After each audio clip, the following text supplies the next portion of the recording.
नमस्कार दोस्तों। आज के इस एक्सप्लेनर में हम एक ऐसे टॉपिक को ब्रेक डाउन करने वाले हैं जो हर रेलवे सर्वेंट के करियर से बहुत गहराई से जुड़ा है।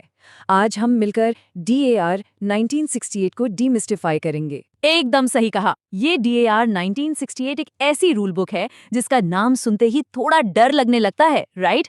लेकिन आज की इस चर्चा में हम इस क्वेश्चन आंसर फॉर्मेट के जरिए इन कॉम्प्लिकेटेड रूल्स को इतना आसान बना देंगे कि हर एक कॉन्सेप्ट बिल्कुल क्रिस्टल क्लियर हो जाएगा। तो चलिए सीधे शुरू करते हैं। तो आज के एजेंडा पर नजर डाल लेते हैं। हम कवर करेंगे पहला, बेसिक्स ऑफ DAR 1968, दूसरा, की अथॉरिटीज डिफाइंड, तीसरा, स्टैंडर्ड फॉर्म्स एंड सस्पेंशंस, चौथा, मेजर वर्सेस माइनर पेनल्टीज और आखिर में special inquiries and appeals. Perfect. तो चलिए बिना किसी देरी के सीधे अपने पहले टॉपिक पर चलते हैं। Section 1, basics of DAR 1968, foundation of the rules. तो देखिए, सबसे पहला और सबसे बेसिक क्वेश्चन जो यहाँ सामने आता है, व्हाट एग्जैक्टली इज DAR 1968? ये DAR आखिर भला क्या है, इसका पूरा नाम क्या है और ये सिस्टम में प्रैक्टिकली कब से शुरू हुआ? वैसे इसका फुल टाइटल है railway servants discipline and appeal rules 1968 और ये एनफोर्स हुआ था अक्टूबर 1, 1968 को। अगर इसके पूरे फ्रेमवर्क की बात करें तो इसमें टोटल पार्ट्स हैं रोमन न्यूमरल 7, टोटल रूल्स हैं 31 और इसके अंदर टोटल शेड्यूल्स आते हैं 3। अब देखिए, किसी भी एग्जाम या जनरल अवेयरनेस के लिए ये एग्जैक्ट नंबर्स याद रखना बहुत ही इंपॉर्टेंट है। एब्सोल्युटली। और ये जो ऑफिशियल FAQ डॉक्यूमेंट हम देख रहे हैं, यही हमारे आज के इस एक्सप्लेनर का ऑथेंटिक सोर्स है। इसमें बहुत ही क्लियर लिखा है कि rule 3 of part I directly deal करता है एप्लीकेशंस अंडर DAR से, यानी ये रूल्स किन पर अप्लाई होंगे और किन पर नहीं, ये सब इस बेसिक रूल से ही तय हो जाता है। सेक्शन 2, की authorities defined, who holds the power. तो सिस्टम में मेन प्लेयर्स कौन हैं? सबसे पहले आती है appointing authority, the authority empower to make appointment of a railway servant. Simple शब्दों में अगर समझें तो जिसके पास किसी भी एम्प्लॉई को सर्विस में हायर करने की पावर होती है, प्रैक्टिकली वही उनकी अपॉइंटिंग अथॉरिटी होती है, राइट? और उनके ठीक ऑपोजिट या उनके साथ में जो काम करती है वो है डिसिप्लिनरी अथॉरिटी, जिसे हम शॉर्ट में DA कहते हैं।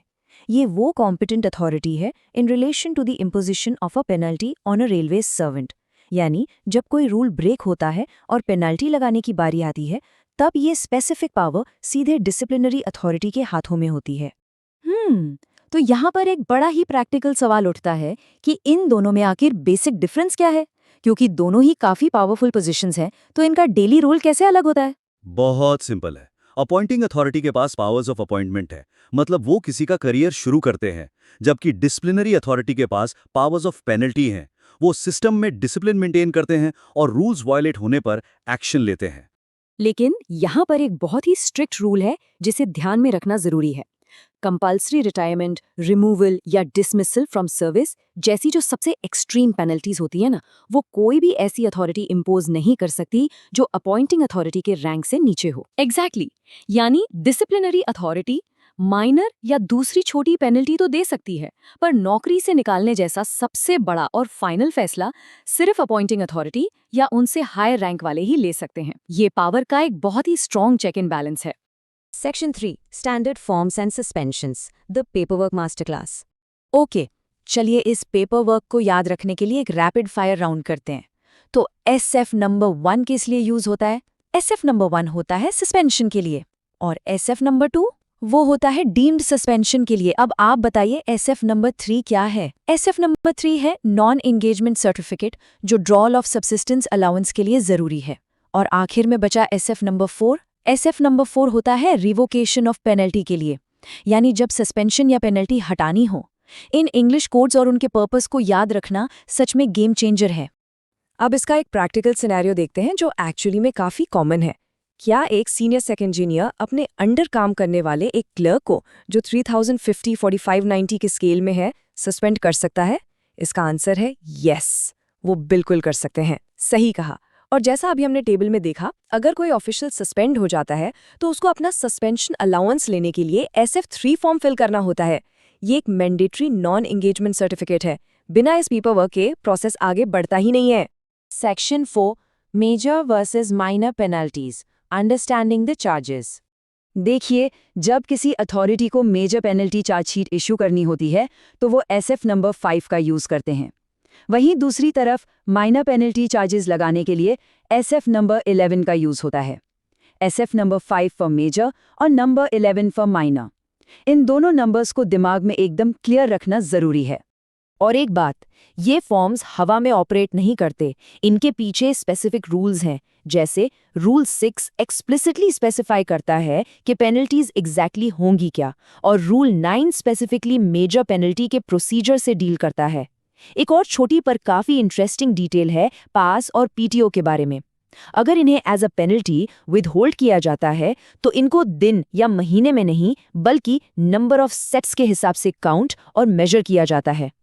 बिल्कुल, अगर हम इस ऑफिशियल डॉक्यूमेंट को ध्यान से देखें तो उसमें क्लियर लिखा है Q16 और Q17 एग्जैक्टली इन्हीं मेजर और माइनर स्टैंडर्ड फॉर्म्स की बात करते हैं, और Q21 पास और PTO वाले सेट्स के रूल को वेरीफाई करता है।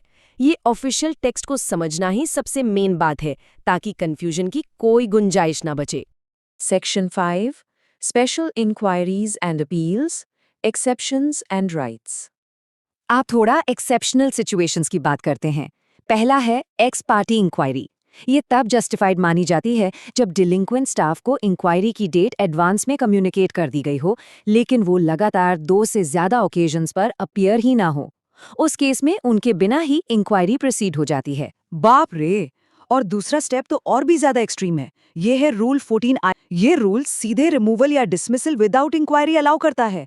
ऐसा तब होता है जब किसी स्पेसिफिक वजह से नॉर्मल मैनर में इंक्वायरी होल्ड करना प्रैक्टिकली पॉसिबल ही ना हो।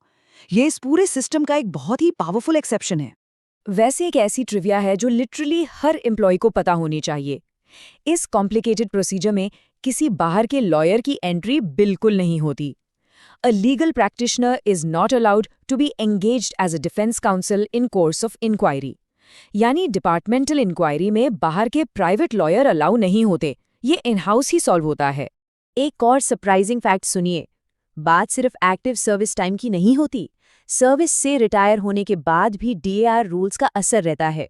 प्रोसीडिंग्स के रिजल्ट्स के बेसिस पर the president of India is empowered to order a cut in pension of a retired railway servant.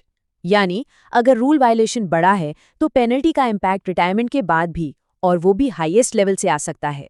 My goodness, तो इतने सब के बाद मान लीजिए डिसिप्लिनरी अथॉरिटी ने कोई पनिशमेंट ऑर्डर एक्चुअली निकाल ही दिया, तो उसके खिलाफ अपील करने की टाइम लिमिट आखिर होती कितनी है? सिर्फ 45 डेज।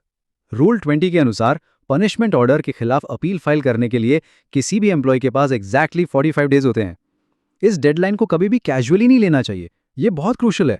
तो इस पूरे एक्सप्लेनर को कंक्लूड करते हुए एक आखिरी और बहुत ही बड़ा सवाल सामने आता है, क्या ये रूल्स हमेशा स्ट्रिक्टली फॉलो होते हैं या इनका सिस्टम में मिसयूज भी हो सकता है? देखिए, ये एक ऐसा थॉट प्रोवोकिंग क्वेश्चन है जिसका प्रैक्टिकल जवाब डे टू डे वर्किंग्स और ग्राउंड रियलिटी में ही छुपा है। लेकिन रूल्स ने दोनों तरफ चेक्स एंड बैलेंसेस बनाए हैं।